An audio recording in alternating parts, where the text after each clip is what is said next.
అందరికీ నమస్కారం. తాజాగా విడుదలైన వైసీపీ మేనిఫెస్టోపై ప్రజల్లో మిశ్రమ స్పందన వస్తుంది.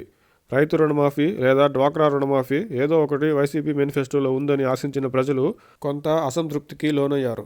కొత్త పథకాలు ఏమీ లేకపోగా ఇప్పటికే 3,000 ఉన్న పింఛన్ను 3,500 వరకు పెంచుకుంటూ పోతామని చెప్పడంతో అదనంగా ఇచ్చే 500 కూడా పెంచుకుంటూ పోవడం ఏమిటనే ప్రశ్నతో పాటు ఇప్పటికే టీడీపీ 4,000 పింఛను హామీని వైసీపీ మర్చిపోయిందా అని, కనీసం 4,000 పింఛను ఇస్తామని అయినా చెప్పాల్సి ఉండేదని వైసీపీ శ్రేణులు భావిస్తున్నారు.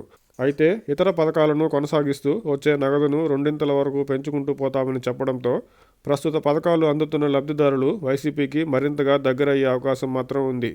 కేవలం సంక్షేమ నగదు బదిలీ పథకాలపై మినహా ఉద్యోగాలు, అభివృద్ధి, పారిశ్రామిక ప్రగతి, రాజధాని, పోలవరం వంటి ముఖ్య సమస్యలపై వైసీపీ మేనిఫెస్టోలో కనీస ప్రస్తావన కూడా తేలేదు.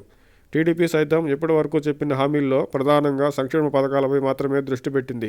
ప్రస్తుతం వైసీపీ ప్రభుత్వం అమలు చేస్తున్న పథకాలకు అటు ఇటు తిప్పి ఇచ్చే నగదును పెంచి టీడీపీ హామీలు ఇచ్చింది. వైసీపీ, టీడీపీల మేనిఫెస్టోల సారాంశం ప్రజలకు పథకాల పేరుతో విరివిగా డబ్బును పంచడంగానే ఉంది. అయితే టీడీపీ అభివృద్ధి చేసి వచ్చిన డబ్బుతో సంక్షేమం చేస్తామని చెప్తుంటే వైసీపీ మాత్రం ఇంతకు మించి చేయడానికి సాధ్యపడదని చెప్తుంది. టీడీపీ మాదిరి అభివృద్ధి చేసి అమలు చేస్తాం అనే మాట వైసీపీ చెప్పలేకపోవడం, ఇద్దరి మధ్య అదొక్కటే వ్యత్యాసంగా చెప్పొచ్చు.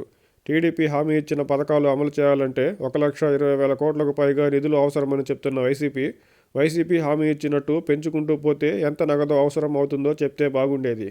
ఇప్పటికే వైసీపీ అమలు చేస్తున్న పథకాలకు సరాసరి సంవత్సరానికి 70,000 కోట్లకు పైగా ఖర్చు అవుతుండగా, మేనిఫెస్టోలో వైసీపీ చెప్పినట్టు కొన్ని పథకాలకు రెండింతల నగదు వరకు పెంచుకుంటూ పోతే అప్పుడు కూడా 1,20,000 కోట్లకు పైగానే ఖర్చు అవుతుంది.